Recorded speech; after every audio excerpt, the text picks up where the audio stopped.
నమస్తే, welcome to our channel. నేను ప్రియాంకరావు. ఆంధ్రప్రదేశ్లో కొత్త జిల్లాలు ఏర్పాటయ్యాయి.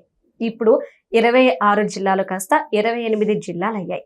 మరి ఈ కొత్త జిల్లాల ఏర్పాటు ఏదైతే ఉందో ఇది ఆమోదయోగ్యమైన అనేది తెలుసుకుందాం. అలానే ఎక్కడెక్కడ ఏర్పాటయ్యావి అనేవి కూడా తెలుసుకుందాం. దీంతో పాటు ముఖ్యంగా కేబినెట్ మంత్రి రామ్ ప్రసాద్ గారు కంటతడి పెట్టుకున్నారు ఈ జిల్లాల ఏర్పాటు విషయంలో. అసలు ఆయన ఎందుకంత భావోద్వేగానికి లోనయ్యారు అనేది కూడా తెలుసుకుందాం. మనతో మాట్లాడడానికి ప్రముఖ పొలిటికల్ అనలిస్ట్ అప్పసాని రాజేష్ గారు ఉన్నారు. ఆయనతో మాట్లాడదాం. నమస్కారం సార్. నమస్కారం సార్, ఆంధ్రప్రదేశ్లో కొత్త జిల్లాలు ఏర్పాటైంది. దీనివల్ల ఇప్పుడు ఏపీకి లాభమా నష్టమా, అంటే అభివృద్ధికి ఏమైనా ఆటంకం కలిగే అవకాశాలు ఉన్నాయా? నెక్స్ట్ వచ్చేసి రామ్ ప్రసాద్ రెడ్డి గారు ఈ జిల్లాల ఏర్పాటు విషయంలో కంటతడి పెట్టుకుని భావోద్వేగానికి లోనే బయటకు వచ్చారు. ఇది చూసిన ప్రతి ఒక్కరికి కూడా ఒక క్వశ్చన్ మార్క్. ఎందుకు ఆయన ఆ విధంగా రియాక్ట్ అయ్యారు? తర్వాత బాబు గారు సముదాయించి ఆయనకు ఒక హామీ ఇవ్వడం కూడా మేము చూసాము. అసలు ఏం జరిగింది? ఇప్పుడు వాస్తవంగా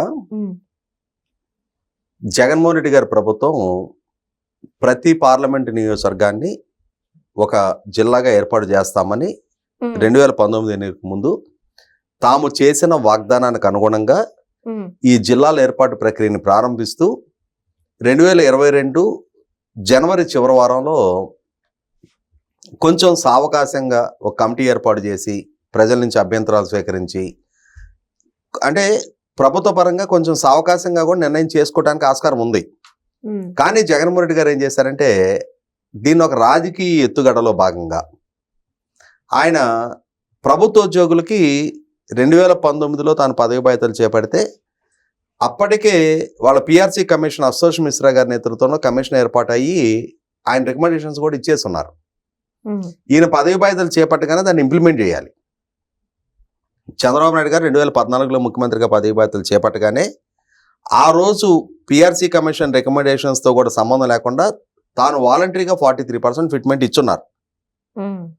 ఇంకా మెరుగైన పిఆర్సీ ఇస్తారన్న నమ్మకంతో క్రమం తప్పకుండా డిఎల్ ఇస్తారు, పిఆర్సీ ఇస్తారు, సిపిఎస్ రద్దు చేస్తారన్న ఒక నమ్మకంతో ప్రభుత్వ ఉద్యోగులు జగన్మోహన్ రెడ్డి గారిని గెలిపించారు. కానీ గెలిచిన జగన్మోహన్ రెడ్డి గారు 2019లో ఇంప్లిమెంట్ చేయాల్సిన పిఆర్సీని 2022 దాకా ట్రాక్ చేసి 2022లో అప్పటి వరకు అమల్లో ఉన్న ఇన్కమ్ రిలీఫ్ 27% కన్నా కూడా 4% తక్కువగా 23% ఫిట్మెంట్ ఖరారు చేశారు. అలా ఖరారు చేయటమే కాకుండా ప్రభుత్వ ఉద్యోగుల హెచ్ఆర్ఏఎస్ స్లాబులు మొత్తం కూడా 2% కుదిచ్చారు. ఇంకా ముందుకెళ్ళి రిటైర్ అయిన ప్రభుత్వ ఉద్యోగులకి 70 సంవత్సరాలు దాటిన వాళ్ళకి అడిషనల్ క్వాంటమ్ ఆఫ్ పెన్షన్ అని చెప్పని 10% అడిషనల్ క్వాంటమ్ ఉండేది, దాన్ని కూడా రద్దు చేశారు. వీటన్నిటి నేపథ్యంలో ప్రభుత్వ ఉద్యోగులు ఉద్యమం బాట పట్టారు. వాళ్ళు చలో విజయవాడ పిలిపించారు. ఏ రోజైతే ప్రభుత్వ ఉద్యోగులు ప్రభుత్వానికి వ్యతిరేకంగా చలో విజయవాడ పిలిపించారో ఆ రోజు సాయంత్రం చీకటి పడిన తర్వాత అప్పటికప్పుడు వర్చువల్గా క్యాబినెట్ మీటింగు, అంటే జూమ్లో క్యాబినెట్ మీటింగ్ అరేంజ్ చేసి ఈ జిల్లాల ఏర్పాటు నోటిఫికేషన్ విడుదల చేస్తూ క్యాబినెట్ ఆమోదం వర్చువల్గా తీసుకున్నారు. క్యాబినెట్ రెగ్యులర్గా సమావేశం జరిగినప్పుడు టేబుల్ ఎజెండాగానో లేదు ముందుగానే ఎజెండాలో ఈ ఇష్యూ మెన్షన్ చేసి కూలంకషంగా చర్చించి ఒక నిర్ణయం చేయొచ్చు. కానీ ఎప్పుడైతే ప్రభుత్వ ఉద్యోగులు ప్రభుత్వానికి వ్యతిరేకంగా ఒక ఉద్యమ బాట పట్టుతూ ఒక స్టేట్మెంట్ ఇచ్చారో, ప్రభుత్వానికి నోటీస్ ఇచ్చారో, ఆ రోజు ఆ ఇష్యూని డైవర్ట్ చేయడం కోసం అప్పటికప్పుడు ఈ జిల్లాల ఏర్పాటు ప్రక్రియను జగన్మోహన్ రెడ్డి గారి ప్రభుత్వం ముందుకు తీసుకొచ్చింది. అలా తీసుకొచ్చి వాళ్ళు ఏం చేశారు, 25 పార్లమెంటు నియోజకవర్గాల్ని 26 జిల్లాలుగా ఏర్పాటు చేశారు. అలా ఏర్పాటు చేసినప్పుడు 26 జిల్లాలు ఏర్పాటు జరుగుతున్నప్పుడు పాలనాపరమైన ఇప్పుడు కొన్ని జిల్లాలు ఏమవుద్ది, ఇప్పుడు మాది పూర్వ గుంటూరు జిల్లా, ఇప్పుడు మాచర్ల ప్రాంతం పల్నాడు ఆల్మోస్ట్ నల్గొండ జిల్లా బోర్డర్ నాగార్జున సాగర్ వరకు ఉంటుంది. ఇటువైపు తూర్పున రేపల్లి నియోజకవర్గం సముద్రం వరకు ఉంటుంది.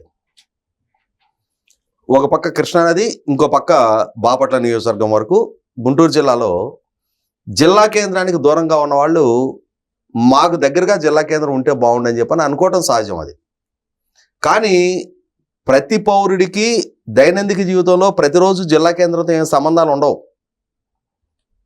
ఉపాధి అవకాశాలు పొందడానికి జిల్లా కేంద్రం కానవసరంలా. ఇవాళ రాష్ట్రంలో ఏ మూల ఎక్కడ ఏ గ్రామంలో పుట్టి పెరిగినా కూడా హైదరాబాద్ వచ్చి బతుకుతూ ఉన్నారు, బెంగళూరు వెళ్తూ ఉన్నారు, చెన్నై వెళ్తూ ఉన్నారు, ఢిల్లీ వెళ్తున్నారు, పూనా వెళ్తున్నారు. అలాగే మరి విదేశాలకు కూడా వెళ్ళి ఉపాధి పొందుతూ ఉన్నారు. అవును. కాబట్టి ఇక్కడ జిల్లా కేంద్రం మాకు దగ్గరగా ఉండాలని పాలనాపరమైన అవసరాల రీత్యా కోరుకోవటాన్ని తప్పట్టాల్సిన నష్టం లేదు.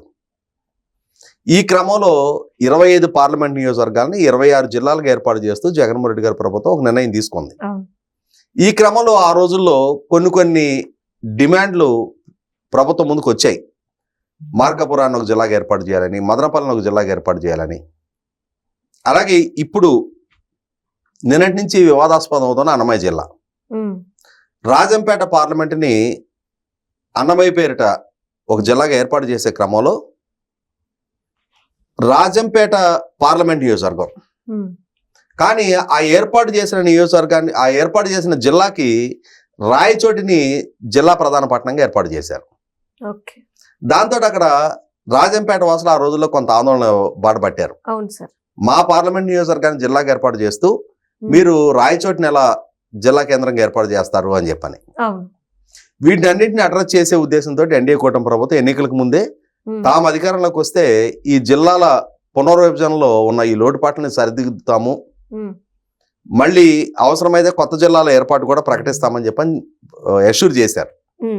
దానిలో భాగంగానే ఇప్పుడు ఈ మధ్యకాలంలో ఒక కేబినెట్ సబ్ కమిటీ ఏర్పాటు చేసి ఆ కేబినెట్ సబ్ కమిటీ ద్వారా ప్రజాప్రతినిధులు ప్రజా సంఘాల నుంచి అభిప్రాయాలు తీసుకొని నిన్న ఇంకొక 2 జిల్లాలు, వాస్తవంగా కేబినెట్ సబ్ కమిటీ రికమెండ్ చేసినప్పుడు 3 జిల్లాల ప్రతిపాదన అదనంగా ఈ 26 జిల్లాలకు తోడు మదనపల్లె, మార్కాపురం, పోలవరం 3 జిల్లాలు ఏర్పాటు చేయాలనేది రికమెండ్ చేశారు.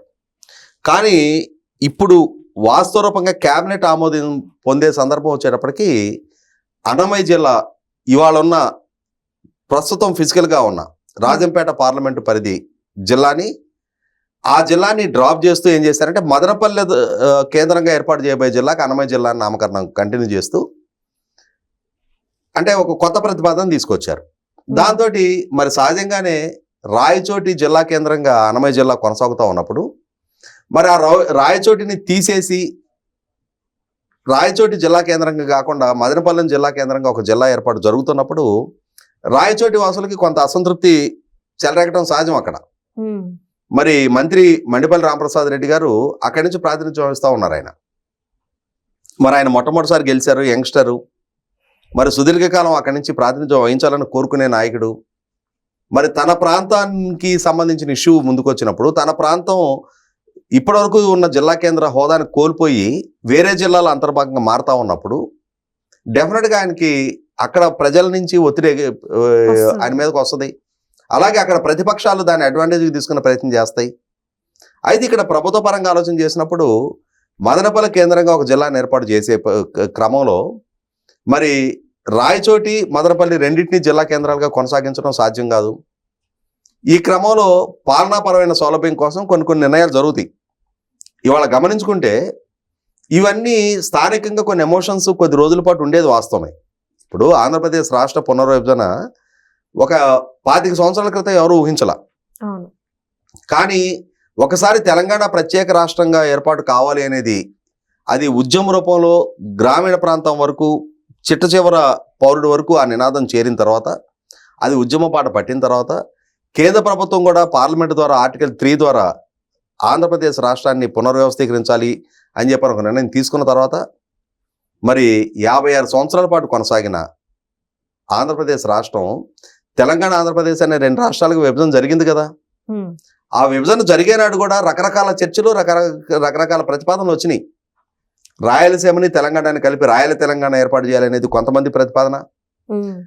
ఇన్ని సంవత్సరాలుగా ఇవాళ రాష్ట్రంలోని అన్ని ప్రాంతాల ప్రజలు వచ్చి హైదరాబాద్ రాజధానిగా భావించి ఇక్కడ అనుబంధం ఏర్పరచుకుని ఇక్కడే ఇల్లు వాకిళ్ళు కట్టుకొని ఇక్కడే స్థిరనివాసం ఏర్పరచుకునే నేపథ్యంలో ఇవాళ హైదరాబాద్ని తెలంగాణకి కేటాయింపు చేసేస్తే ఎలా, దీన్ని కేంద్రపాలిత ప్రాంతం చేయాలి, దీన్ని దేశానికి 2వ రాజధాని చేయాలనే రకరకాల ప్రతిపాదనలు వచ్చినాయి.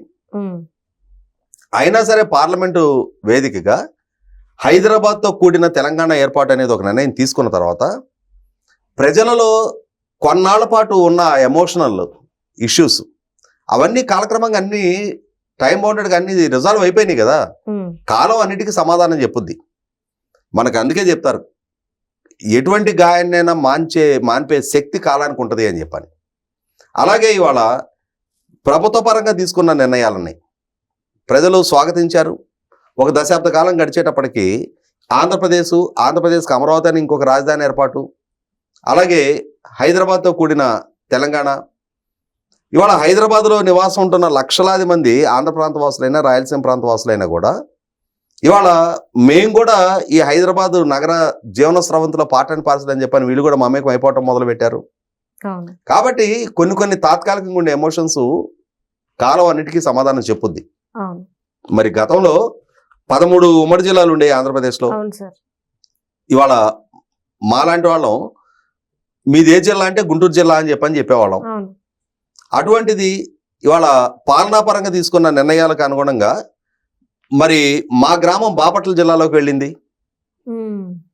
చిన్నప్పటి నుంచి గుంటూరు జిల్లా మాది అని చెప్పనే భావంతో పెరిగిన మాకు పాలనాపరంగా తీసుకున్న నిర్ణయం మేరకు ఇవాళ బాపట్ల జిల్లా అని చెప్పడం కొత్తగా అనిపిస్తుంది.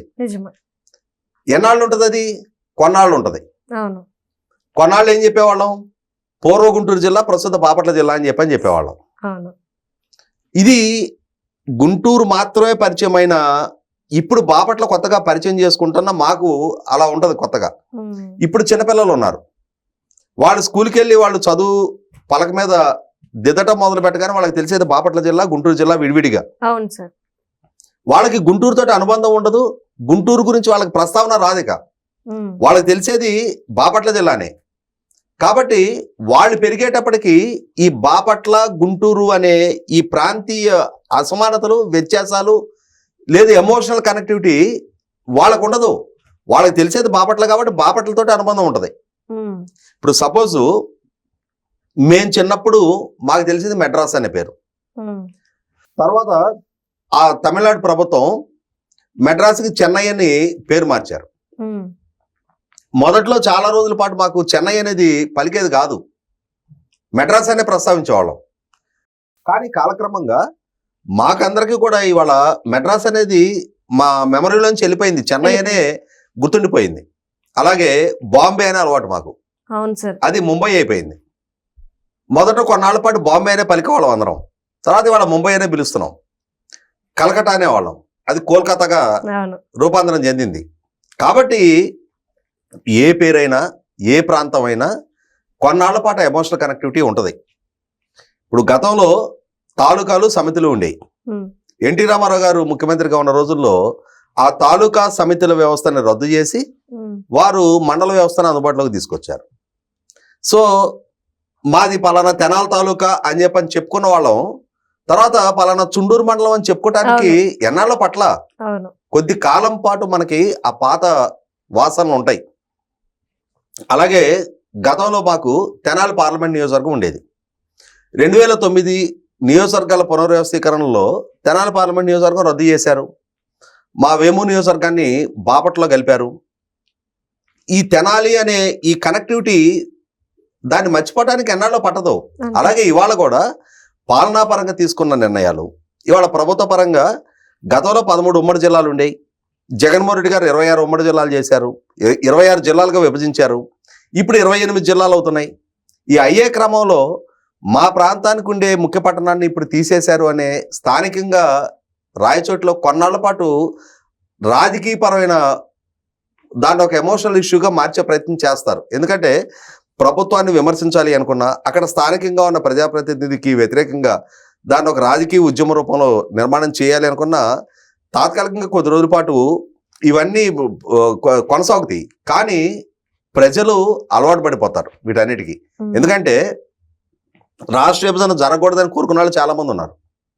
కానీ పార్లమెంట్ నుంచి ఒక నిర్ణయం తీసుకున్న తర్వాత అదొక కంపల్షన్గా కళ్ళ ముందుకు వచ్చేసిన తర్వాత దాన్ని పాటించే తీరాలి. ఇవాళ రోడ్డు మీద హెల్మెట్ పెట్టుకొని బైక్ నడపాలి అని ప్రభుత్వం ఒక పాలసీ డెసిషన్ తీసుకుంది. హెల్మెట్ లేకుండా ఈ హెల్మెట్ ఏంటి మనకేదో ఇది ఒక గుదిబండలాగా ఫీల్ అయ్యే వాళ్ళు కూడా ఉన్నారు. మా స్వేచ్ఛకు భంగం కలిగిస్తున్నారని ఫీల్ అయ్యే వాళ్ళు కూడా ఉన్నారు. నేనే ఫీల్ అయ్యేవాడిని, ఎందుకు నాకు హెల్మెట్ పెట్టుకోవడం, నేను ట్యాంక్ మీద పెట్టుకొని వెళ్ళేవాడిని. పోలీసులు ట్యాంక్ మీద కదా తలపై పెట్టుకో అని చెప్పేవాళ్ళు. నచ్చేది కాదు.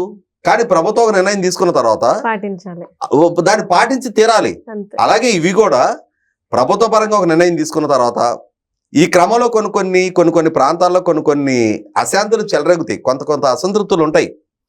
అన్నిటిని అడ్రస్ చేయడం సాధ్యం కాదు, అందరికీ సంతృప్తి కలిగే నిర్ణయాలు చేయడం కూడా సాధ్యం కాదు. ఈ క్రమంలో ప్రస్తుతానికి 28 జిల్లాలు అని చెప్పని ఒక నిర్ణయం తీసుకున్నారు. కాలక్రమంగా ప్రజలు సర్దుబాటు ధోరణి కలిగిన ప్రజలు అలవాటు పడిపోతారు, కాలం అన్నిటికీ సమాధానం చెప్పుద్ది. కాబట్టి ఇప్పుడు రాంప్రసాద్ రెడ్డి గారు భావోద్వేగానికి గురైన ఆయన రాజకీయ ప్రత్యర్థులు ఆయన మీద ఒత్తిడి పెంచే ప్రయత్నం చేసిన ప్రభుత్వ పరంగా తీసుకున్న నిర్ణయం కదా.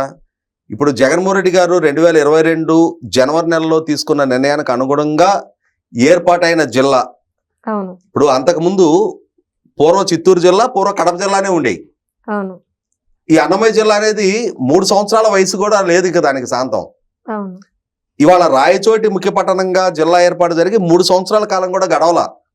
కాబట్టి అంత ఎమోషనల్ కనెక్టివిటీ వచ్చేసి అంత సుదీర్ఘమైన అటాచ్మెంట్ ఉన్న ప్రాంతాలేం కాదు.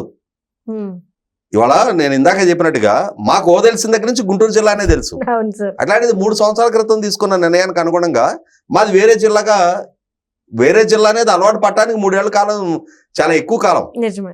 ఇవాళ రాయచోటి కాదు, మదనపల్లి జిల్లాలో రాయచోటి కూడా అంతర్భాగం అనే భావన ప్రజలకు అలవాటు కావడానికి ఇంకొక 2-3 ఏళ్ళు కాలం పట్టుద్ది అంతే. కాబట్టి ఇవన్నీ కాలం అన్ని గాయాలు మార్పుద్ది. పాలనాపరంగా తీసుకున్న నిర్ణయాలకు అనుగుణంగా ప్రభుత్వాలు తీసుకున్న నిర్ణయాలు.